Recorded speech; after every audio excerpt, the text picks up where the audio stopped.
Hello, नमस्कार, आदाब, सत श्री अकाल और अस्सलाम वालेकुम। मैं हूं मोहम्मद अहमद काज़मी, लेकर आया हूं आपका पसंदीदा कार्यक्रम आपके रूबरू। इस कार्यक्रम में हम आपको कुछ जानकार लोगों से मिलवाते हैं।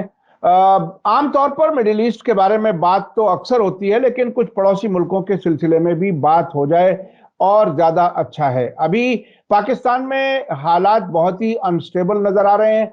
एक तरफ पाकिस्तान तहरीक तालिबान की तरफ से कुछ सिक्योरिटी फोर्सेस के खिलाफ हमले बढ़ रहे हैं, दूसरी तरफ इमरान खान की पार्टी पीटीआई, जिसे पाकिस्तान तहरीक इंसाफ कहा जाता है, और उनके बीच भी टकराव बढ़ रहा है। एक तरफ और आवाम के लिए महंगाई की इतनी मुश्किल है कि अब ये कहा जाता है, जो पर्सनल लेवल पर जो खबरें आ रही हैं वो ये कि आटा जैसी बुनियादी जरूरत की चीज हर वक्त हर जगह मुहैया नहीं होती, नहीं मिलती। महंगाई तो अपनी जगह, लेकिन सामान मिलने की भी मुश्किल हो रही है। इस सब पर बात करने के लिए मेरे साथ इस वक्त खास मेहमान है सीनियर जर्नलिस्ट शेख मंजूर साहब, जो बहुत अच्छी तरीके से इस खित्ते को जानते हैं। और इसके अलावा हम उनसे इस पर भी बात करेंगे कि यूनाइटेड नेशन में इंडिया और पाकिस्तान के बीच कश्मीर के मामले में कुछ फिर से टकराव जैसी हालत हुई है, वो क्या कुछ है। शेख मंजूर साहब, वेलकम है आपका। Media star thank you world को थैंक आपने यू वक्त थैंक दिया। यू। आप बताइए कि ये हर दिन जो किलिंग हो रही है सिक्योरिटी फोर्सेस की, वो क्यों इतनी तेजी से क्यों बढ़ती हुई नजर आ रही है? क्या कुछ है सियासी टकराव के अलावा? जो ये टकराव है अंदरूनी, जिसमें तालिबान और पाकिस्तान के बीच में कहीं टकराव जैसा इशारा मिलता है, वो क्या कुछ है? देखिए, ये पुरानी कहावत है, इस घर को आग लग गई अपने चिराग से। हम्म। पाकिस्तान इस वक्त अपनी हिस्ट्री के बहुत डिफिकल्ट दौर से गुजर रहा है। एक तरफ टीटीपी और दूसरे जो जो ग्रुप्स है, उन्होंने इंटेंसिफाई किए हैं अपने एक्टिविटीज, खासकर खैबर पख्तूनख्वा और बलूचिस्तान में। दूसरी तरफ सियासी पार्टियों में इंतशार इतना बढ़ गया है, वो पॉइंट ऑफ नो रिटर्न पर। इसके अलावा जो माशी हालत इतनी खराब है कि डिफॉल्ट के करीब है। यहाँ तक कि डिफेंस मिनिस्टर ख्वाजा आसिफ ने कुछ दिन पहले ये भी कहा है कि कंट्री पहले ही डिफॉल्ट हो गई है, यानी कि दिवालिया निकाला है। हम्म। इसके अलावा एक और नई प्रॉब्लम पाकिस्तान में जो हो गई है, वो जुडिशरी में बड़े सीनियर जजेस जो सुप्रीम कोर्ट के हैं, इनमें भी इंतशार हो गया है। ये शायद 71 के बाद जब पाकिस्तान के दो हिस्से हो गए, इसके बाद शायद ये पहला मौका है जो ऐसी सूरत हाल पैदा हुई है जिससे लगता है कि सिचुएशन बहुत ब्लीक और खतरनाक है, और कोई किसी को मानने वाला नहीं, लॉलेसनेस है। यहां तक कि फौज के बारे में भी ओपनली क्रिटिसाइज किया जाता इमरान खान, और यहां तक कि मुस्लिम लीग की नवाज शरीफ भी कहती है कि फॉर्मर आर्मी जनरल को कोर्ट मार्शल करना चाहिए, उनके खिलाफ सेडिशन का मुकदमा। मरियम नवाज कहती है जो फॉर्मर आईएसआई चीफ है जनरल फैज हमीद, उस पर भी मुकदमा मार्शल लगना चाहिए। ये पहली बात हुआ है कि पाकिस्तान की सोसाइटी में फौज के खिलाफ भी आवाजें बुलंद हो गई है। अब इस सारे सिनेरियो में कोई हल ही नजर नहीं आ रहा है। एक तरफ ये जो है, ये इमरान खान ने जब वो आया, जब तालिबान आए, तो इमरान खान की जैसे रिपोर्ट्स आ रहे हैं, इमरान खान की हुकूमत ने तहरीक तालिबान पाकिस्तान के साथ एक अंडरस्टैंडिंग की थी, जिसमें ये कहा गया था कि उनके जो 30 to 40,000 उनके जो फाइटर्स हैं, उनको पाकिस्तान में रिसेटल किया जाएगा। उनको एक कंडीशन रखी गई थी कि वो अपने आर्म्स एमिशन नहीं लाएंगे, लेकिन ऐसा नहीं हुआ। वो 4,000 के करीब ऐसे फाइटर्स भी आए जो आर्म्स एंड एम्यूनिशन। अच्छा, एक जो ये जो मिलिटेंट ग्रुप्स है, इनका जो तरीका है, वो आर्म्स के बगैर रह भी नहीं सकते हैं, वो इसका इस्तेमाल कुछ न कहीं करते हैं। और जब वो आ गए तो उसके बाद अनसर्टेनिटी, ये जो है उस एरिया में आए दिन हमले होने लगे पाकिस्तान के सिक्योरिटी फोर्सेस पर, और यहां तक कि इस साल सिर्फ 2 महीने के अंदर 250 से ज्यादा सिक्योरिटी फोर्सेस मारे गए। ये अलार्मिंग सिचुएशन है। अगर आप देखेंगे एक पेशावर के पुलिस लाइंस में, वहां एक मस्जिद में टीटीपी ने हमला किया जिसमें 98 मारे गए और उनमें से मैक्सिमम 70 से ज्यादा जो थे सिक्योरिटी एहलकार। उसके फौरन एक हफ्ते बाद टीटीपी ने कराची के पुलिस चीफ के दफ्तर पर भी अंदर दाखिल हुए। वो देखिए कितने एम्बोल्डन हो गए हैं। और कल अगर शायद आपने रिपोर्ट देखी है, कल भी हमला हुआ जिसमें उन्होंने सिक्योरिटी फोर्सेस को मारा। आज सिक्योरिटी फोर्सेस ने काउंटर हमला किया। ये दिखाता है कि सिचुएशन कितनी सीरियस है। उस पर कंट्रोल करना, हालांकि ये कोशिश की गई इस पर ऑल पार्टी मीटिंग बुलाई जाए, लेकिन इस पर भी इत्तेफाक उसमें इमरान खान की पार्टी ने शिरकत नहीं की। ये तो एक मसला है। दूसरा मसला है पाकिस्तान के जो भी हुक्मरान है, चाहे इमरान खान है चाहे आज की गवर्नमेंट है, इन्होंने अपने इक़्तिदार के खातिर मुल्क के लिए कुछ नहीं किया। इमरान खान ने एक एग्रीमेंट किया था आईएमएफ के साथ को बेल आउट पैकेज जो उन्होंने दी। जब उन्हें लगा कि उनकी हुकूमत जाने वाली है तो उन्होंने इस एग्रीमेंट की धज्जियां उड़ाई। जो उनसे कमिटमेंट थी कि वो कुछ इंक्रीज करेंगे, फ्यूल में इंक्रीज करेंगे या कुछ आइटम्स में इंक्रीज करेंगे, वो उसने किया ही नहीं है, जिसकी वजह डिफॉल्ट के करीब आ गया। यहां तक कि इस गवर्नमेंट को पिछले हफ्ते सिर्फ less than $2 billion foreign reserve थे जो सिर्फ 10 दिन के लिए थे। उनको सिर्फ मदद की हाल ही में चाइना ने उन्होंने कोई फाइनेंशियल सपोर्ट दिया था जिसके हिसाब से, और अभी भी आईएमएफ उनके साथ एग्रीमेंट करने में रिलक्टेंट है क्योंकि वो कहते हैं कि इस हुकूमत के जब कोई एग्रीमेंट किया जाता है वो एक गवर्नमेंट के साथ नहीं किया जाता है, वो मुल्क के साथ किया जाता है, कोई भी हुकूमत उस वक्त। और हमेशा ये देखा गया है जो भी हुकूमत है वो उसको रेस्पेक्ट करते हैं, ऑनर करते हैं, उसमें जो कंडीशंस होते हैं उसको फुलफिल करते हैं।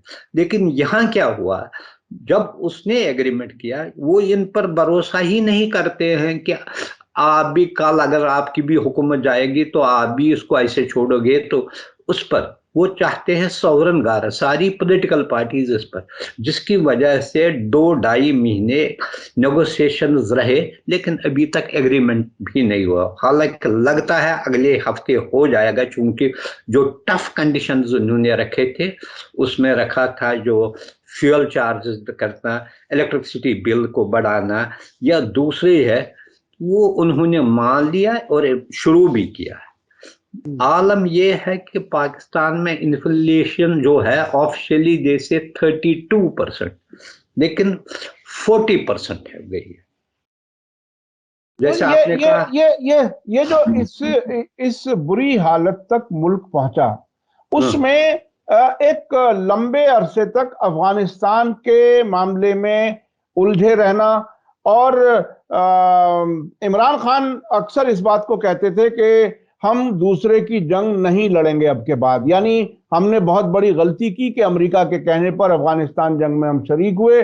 और उनका यह भी इल्जाम था कि 70,000 से ज्यादा लोगों की जानें उसमें गई हैं।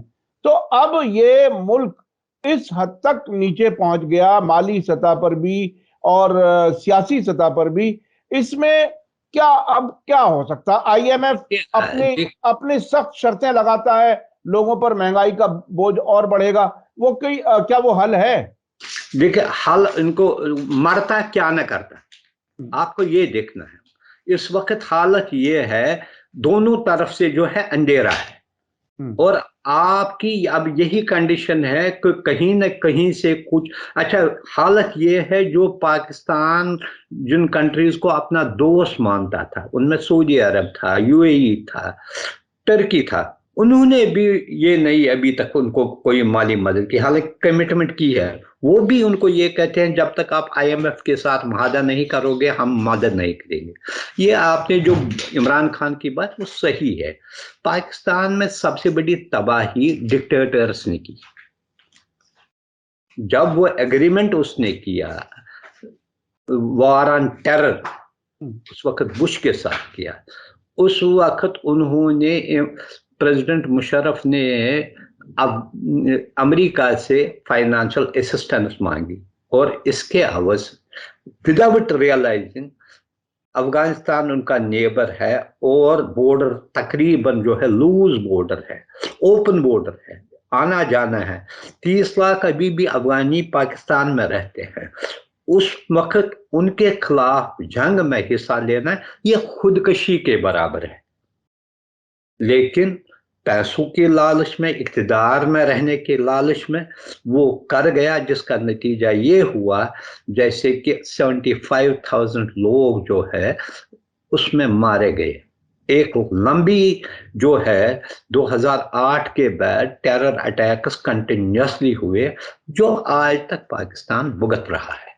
और इसके बाद भी फॉल्टी पॉलिसी ये रही, पाकिस्तान को लग रहा था अगर वहां पर तालिबान हुकूमत आ जाएगी, एक इंप्रेशन दिया गया था हम उनके साथ बड़े फ्रेंडली ताल्लुकात होंगे और उससे उनको लग रहा था ये एक मजबूत इतिहाद रहेगा। लेकिन 1 साल के अंदर ही ये पता चला उनको कि तालिबान भी अपने जो उनके क्लोज अलाइज है, जिनमें उनका टीटीपी भी है, तहरीक तालिबान पाकिस्तान, जिन्होंने उन्हें मदद की यूएस फोर्सेस को वहां से निकालने में, वो उसको साथ छोड़ने को तैयार नहीं है। और एक तरफ से रिलेशन में बहुत जो है डिफरेंसेस बहुत पैदा हुए हैं। हालांकि अभी पाकिस्तान का एक हाई लेवल डेलीगेशन वहां गया था डिफेंस मिनिस्ट्री के, जिसमें आईएसआई चीफ भी हुआ, लेकिन उन्होंने ये कहा कि उन्होंने ये डिमांड की कि आप हमें पैसा दीजिए, जो टीटीपी के लोग रहते हैं बॉर्डर एरियाज, उसमें कोस्ट है, नंगरहार है, जलालाबाद है या दूसरे जो है, इनको हम दूसरी जगह रिलोकेट करेंगे। लेकिन क्या उससे इस मसले का हल है? और विद इन तालिबान भी डिफरेंसेस ये है कि एक ग्रुप कहता है इनको बंद कीजिए, दूसरा ग्रुप खुद जो अमीर है वो नहीं इसके हक में है। अच्छा, आमतौर पर सरकारों से ताल्लुकात रखने को बेहतर समझती हैं और बाकी जिस तरह से टीटीपी या दूसरे मुल्कों में भी कुछ ऐसे ग्रुप्स हैं तो उसे नॉन स्टेट एक्टर्स कह करके एक तरह से रिजेक्ट किया जाता है। तालिबान क्या अभी तक अपने आप को हुकूमत में महसूस नहीं कर रहे? क्या हुकूमत आने के बाद जो मैच्योरिटी आनी चाहिए वो तालिबान ने अभी तक नहीं आई? क्या वो टीटीपी को साथ दे करके अपनी सरकार को रिकॉग्नाइज करा पाएंगे? क्योंकि उनकी भी जरूरत है ऐसी हालत में। क्या जी देखिए, तालिबान में भी ये सामने आ गया है, इसमें 2 ग्रुप है, चाहे वो एजुकेशन, वुमेन एजुकेशन के बारे में है या रिलेशंस के बारे में, इंटरनेशनल रिलेशंस के बारे में। इसमें एक ग्रुप जो है जो ये कहता है कि जो हमने दोहा एग्रीमेंट में कमिटमेंट की है हमें उसको फुलफिल करने की जरूरत है, जबकि दूसरा ग्रुप जिसमें अमीर जो है वो ज़्यादा इम्पॉर्टेंट है, हालांकि वो ज़्यादा सामने नहीं आता है, लेकिन वो जो है क्लर्जी का उस पर ज़बरदस्त इन्फ्लुएंस है। वो कहता उसका ये है कि हम इस्लामिक वैल्यू, जो उनके हिसाब से इस्लामिक वैल्यूज है, उनसे हम हटने को तैयार नहीं है। चाहे हम एजुकेशन नहीं देंगे इनको, हम सिनेमा हॉल को नहीं या कोई भी पार्टिसिपेशन में नहीं करेंगे, जिसकी वजह से आज 1.5 साल से ज़्यादा अरसा भी हो गया है, एक भी कंट्री ने अफगानिस्तान को रिकॉग्नाइज नहीं किया। हालांकि बिगिनिंग में ऐसे असरात मिलते थे कि शायद रशिया, चाइना, पाकिस्तान और टू सम एक्सटेंट ईरान भी इसमें रिकॉग्निशन देगी, लेकिन अब देखिए अफगानिस्तान के ताल्लुकात ईरान के साथ भी खराब है, अफगानिस्तान के ताल्लुकात पाकिस्तान के साथ भी खराब है। चाइना जो वहां पर इन्वेस्टमेंट करना चाहता था वो भी थोड़ा खिंच गया है, उसने भी अपना हाथ खींचा है।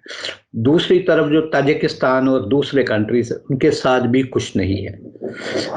लेकिन उनकी ये आदत है, वो अपने मसाइल, और वहाँ जो है पॉवर्टी, लोग मर रहे हैं, माल न्यूट्रिशन है, हेल्थ प्रॉब्लम्स है, उसके बारे में कोई उनको ध्यान ही नहीं है, ना वो इसको इम्प्रूव करने की कोशिश कर रहे हैं।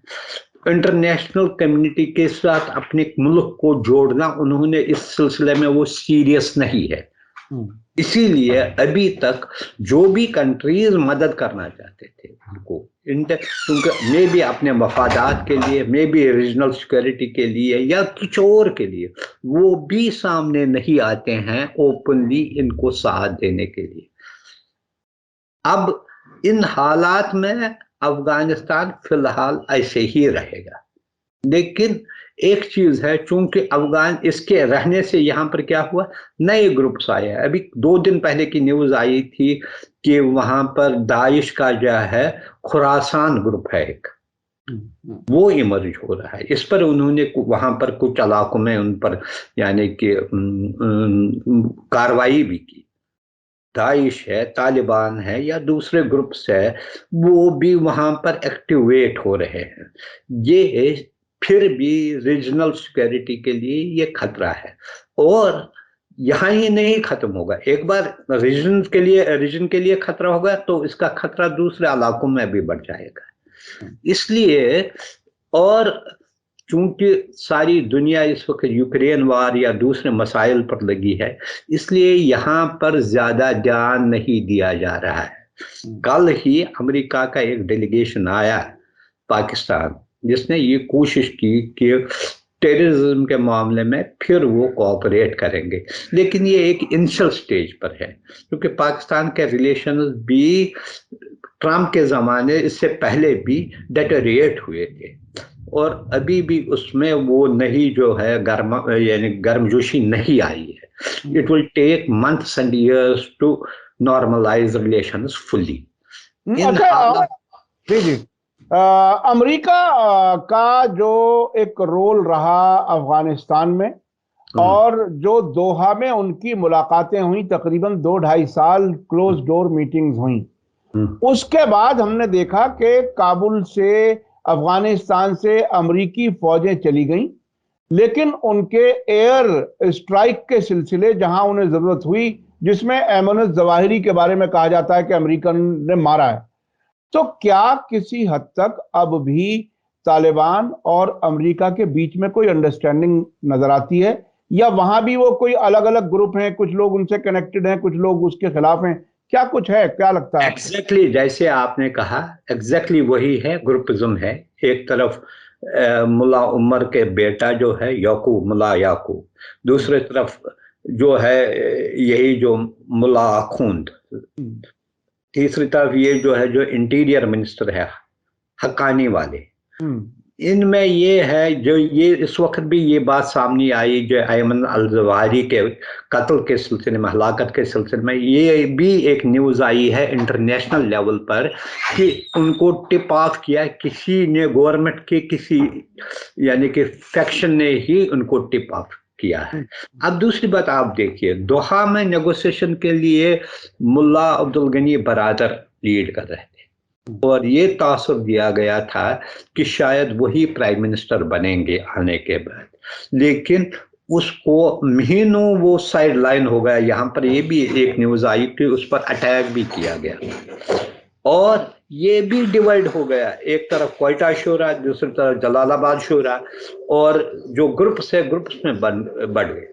अभी भी वो एक कोहेसिव, जब तक वो लड़ाई कर रहे थे अमेरिका के साथ, एक ग्रुप के तौर पर करते, जब पावर में आ गए तो कई ग्रुप सामने आए, और हर एक अपने आप को यानी कि इमर्ज करना चाहता है कि उसी का ज्यादा चले। ये एक बहुत संजीदा मसला है, बड़ा ग्रेव सिचुएशन है जिसको हैंडल करने की जरूरत है। इसका जो स्पिलओवर जो है पाकिस्तान फेस कर रहा है, किसी हद तक जो दूसरे कंट्रीज, उनको भी इसका असर पड़ रहा है उनकी सिक्योरिटी। आप देखिए इस वक्त पाकिस्तान का जो बॉर्डर अफगानिस्तान, वो ज्यादा वोलेटाइल है एज कंपेयर, जैसे हम कहते थे इंडिया पाकिस्तान बॉर्डर, वो पीसफुल है। वहां पर जब से सीज फायर हुए इतना वहां पर गड़बड़ नहीं है। सबसे ज्यादा अटैक्स वहां से हो रहे हैं, यहाँ से peace completely for last 2 years से। और हमले इतने हो रहे हैं जिसको अभी उन पर रोकथाम ही नहीं हो रही, इसके लिए स्ट्रेटेजी ही नहीं बन रही है किस तरीके से। हालांकि फेंस भी लगाया, बारबेड वायर भी लगाई है, लेकिन डिस्पाइट दैट वो आते हैं, हमले करते हैं, फिर वहां वापस जाते हैं। ये एक और लोकल सपोर्ट भी इनको मिलता है, ये नहीं अच्छा है कि अच्छा अच्छा, भारत और पाकिस्तान के बॉर्डर की बात आपने कही कि ये काफी पुरअमन है, सुकून है। क्या आपको ये लगता है कि भारत और पाकिस्तान चूंकि दोनों के अमेरिका से ताल्लुकात बेहतर हैं या बेहतर समझे जाते हैं, दोनों चीजें कही जा सकती हैं, क्या अमेरिका के उस दखल अमल से ये दोनों मुल्क किसी हद तक जरा निस्बतन सुकून से गुजार रहे हैं? क्या आपको लगता है वो कोई इन्फ्लुएंस है? देखिए, मैं नहीं कहूंगा, लेकिन कुछ कंट्रीज का मुझे लगता है, अमेरिका के अलावा शायद यूएई और सऊदी अरबिया ने भी इसमें एक अहम रोल अदा किया है कि जो सीज फायर, एक्चुअली ये मुशर्रफ के ज़माने में हुआ था वाजपेयी जी के साथ 2003 में, और ये बहुत इफेक्टिव साबित हुआ 2012-13 तक। इसमें यानी कि एलओसी जो कहते हैं, उसमें एक भी गोली नहीं चली, और खासकर जो बॉर्डर एरियाज में लोग रहते थे उनके लिए अमन और चैन की जिंदगी रही। फिर बीच में ब्रेक हुआ, लेकिन पिछले 2 साल से एटलीस्ट एक वन गुड स्टेप जो दो कंट्रीज ने उठाया, वो इस पर सीज फायर है, अभी तक कायम है। और जो लोग यहाँ के हमारे इलाके से भी जो अपने घरों से निकले थे, कहीं दूर इलाकों में गए थे, वो वापस आए हैं, और वहाँ पर जो खेती बाड़ी चल रही है या उन छोटे स्कूल बच्चे वो जाते हैं, वो एक नॉर्मल सी आई है। लेकिन कहीं ना कहीं वो उन कंट्रीज की भी ये ख्वाहिश है कि ये अमन अमान से रहे, और अभी तक तो इस एटलीस्ट ऑन दिस फ्रंट यहाँ पर अभी कुछ नहीं लगता है कुछ हो जाए, ये बड़ी अच्छी बात है।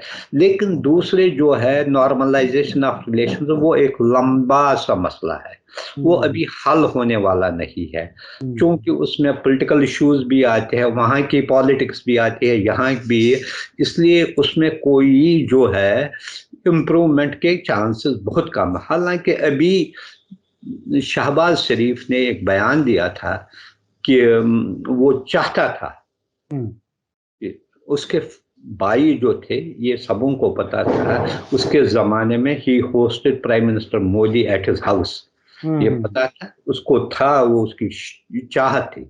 लेकिन शायद उस वक्त के जो फौज वो नहीं चाहते थे, तो इस वजह से डिरेल हुआ वो सारा, जिसकी वजह से जो है नवाज शरीफ, उनके कुछ और केसेस भी बन गए जो उसके साथ आर्मी के साथ इख्तिलाफात हो गए, उसको यानी कि उम्र भर के लिए डिस्क्वालीफाई किया गया। अच्छा अच्छा, अभी भारत और पाकिस्तान के बीच में यूनाइटेड नेशन में थोड़ा सा कुछ तलखी नजर आई है।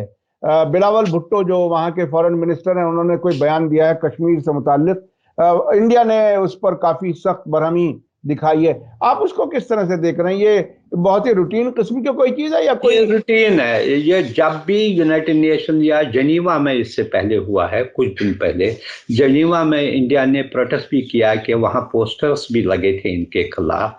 ये रूटीन चलता है उनको, वो जो अपना जो एनुअल जो होता है स्पीच में, वो अपना जिक्र करते रहते हैं और उस पर रिबटल होता है। बियॉन्ड दैट इसका जो है वो ज्यादा भी नहीं कर रहा है। कुछ उसने हार स्टेटमेंट कुछ दिए थे, लेकिन जिस पर इंडिया ने बड़ी स्ट्रांग रिएक्शन भी दी। लेकिन मुझे नहीं लगता है इसको, चूंकि पाकिस्तान में जो कारोबारी कम्युनिटी है वो स्ट्रांगली एडवोकेट कर रहे हैं कि इंडिया के साथ ट्रेड रिलेशंस को इम्प्रूव करो, क्योंकि उन्हें लगता है उससे जो है वहाँ के जो इक्तिसादी हालात है, उनको जो चीज़ें, चाहे वो गुंदम है चाहे दूसरे एसेंशियल्स है, वो आसानी से मिल सकते हैं, वो दूसरे मुल्कों के मुकाबले में उनकी दाम जो है बहुत कम होगी और उससे लोगों को रिलीफ मिलेगी। लेकिन मुझे नहीं लगता है अब इस वक्त जो गवर्नमेंट जो है फंसी है, हर तरफ फंसी है, वो नहीं चाहता है कि एक क्रिटिसिज्म इनको इस मसले पर भी हो जाए, इसलिए वो चुप करके बैठे। हालांकि कहीं ना कहीं उनकी भी शायद ये ख्वाहिश होगी कि इंडिया से कुछ चीजें मंगाए।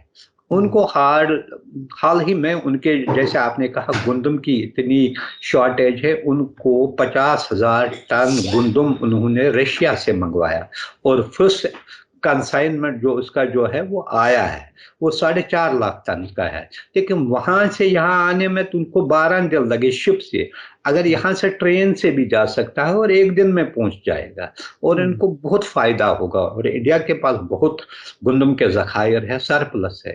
वो हम एक चीज है, हमारे यहाँ इस वजह से गुंदम का असर ज्यादा नहीं पड़ा है क्योंकि लोकल प्रोडक्शन इतनी थी कि सारे 1 अरब 40 करोड़ लोगों की जो रिक्वायरमेंट है, इसके अलावा सरप्लस भी था।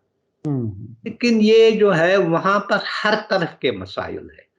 अभी देखिए जजेस का जो है, सुप्रीम कोर्ट के को 2 जजों ने उसको कंटेस्ट किया कि आप जो कर रहे हैं आप बायस्ड फैसला ले रहे हैं। और जुडिशरी को, एक चीफ जस्टिस के बारे में सुप्रीम कोर्ट के 2 जज और 2 सीनियर जज और हैं, उन्होंने उसको कहा ये अपनी मर्जी के बेंच बनाता है लोगों को बेनिफिट देने के लिए। अब ये एक इदारा था, इस पर भी हालांकि पास में भी इसका जो पास रहा है बहुत खराब रहा है। भुट्टो को फांसी देने में सुप्रीम कोर्ट का ही हाथ रहा है, या मुशर्रफ के मार्शल लॉ को जस्टिफाई करने में उन्हीं का हाथ रहा है। ये एक लंबी हिस्ट्री है, लेकिन कहीं ना कहीं वो अभी भी वहां पर इंडिपेंडेंट न जुडिशरी हुई है और हमेशा आर्मी का तसल्लुत रहा है इलेक्टेड गवर्नमेंट पर, इसलिए गवर्नमेंट भी इंडिपेंडेंटली काम नहीं कर सकती है। अभी 2 दिन पहले की ही न्यूज़ है कि आर्मी चीफ ने फाइनेंस मिनिस्टर और बिग जो बिजनेस हाउसेस है उनकी मीटिंग की कि मुल्क के माशी हालात को किस तरीके से ठीक करे। ये काम तो वजीर आजम का था और वजीर आजम तमाशा ही बन कर, वो कुछ कर ही नहीं सकता है। ये बहरहाल इन हालात का आवाम को उसकी बड़ी कीमत देनी पड़ रही है। बहुत सख्त और बहुत मुश्किल हालात से गुजर रहे हैं। और ये बात अपनी जगह सच है कि अगर पड़ोसी मुल्कों के दरमियान ताल्लुकात बेहतर हो, कारोबार हो, भारत और पाकिस्तान हो या दूसरे मुल्क हो, तो आपसी तिजारत में जितना सस्ते में और जितना आसानी से सामान मिल सकता है, वो कहीं भी दूर से पैसा मंगाने में वक्त भी और पैसा भी ज्यादा लगता है। बिल्कुल बिल्कुल। बहुत बहुत शुक्रिया शेख मंजूर साहब, आपसे कई इश्यूज पर बात हुई, पाकिस्तान के हालात पर, खास तौर पर अफगानिस्तान में क्या कुछ हो रहा है। तकरीबन 1.5 साल हो गए वहां की हुकूमत को किसी ने रिकॉग्नाइज नहीं किया और खुद तालिबान के दरमियान तकसीम है बहुत से इश्यूज पर, शायद इसलिए वो आगे नहीं बढ़ पा रहे हैं। बहुत बहुत शुक्रिया। इसी के साथ मुझे दीजिए इजाजत। धन्यवाद, शुक्रिया। जय भारत, जय हिंद। मीडिया स्टार वर्ल्ड के और वीडियो देखने के लिए हमारे चैनल को सब्सक्राइब करें और सीधे नोटिफिकेशन पाने के लिए बेल आइकन दबाएं। और अगर हमारी खबर सच्ची और अच्छी लगे तो अपने व्हाट्सएप, इंस्टाग्राम, फेसबुक और ट्विटर अकाउंट पर जरूर शेयर करें।